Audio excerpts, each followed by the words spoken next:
మీకు గాని ఆస్తి తగాదాలున్నా, మీకు ఒకవేళ రావాల్సిన ఆస్తి రాకపోయినా అమ్మవారికి మంత్రం చెప్పుకొని సంకల్పంతో పఠించండి. ఖచ్చితంగా మీ తగాదాలను తీరి మీ ఆస్తి మీ చేతికి వస్తుంది.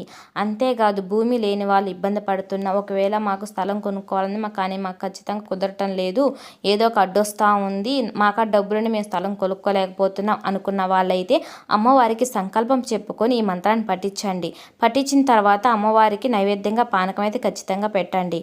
మీరు సంకల్పం చెప్పుకొని ఎప్పుడైతే ఈ మంత్రాన్ని పఠిస్తారో అమ్మవారు అనుగ్రహం కలిగి మీ సమస్యలను తీరి మీ భూ తగాదాలను తొలగిపోయి మీకు ఆస్తి అనేది వస్తుంది.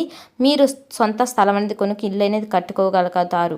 కనుక ఈ మంత్రం అయితే మనం ఒకసారి పఠించుకుందాము.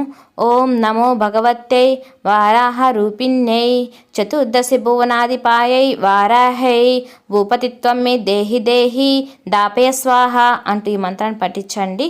అమ్మవారి అనుగ్రహం కలిగి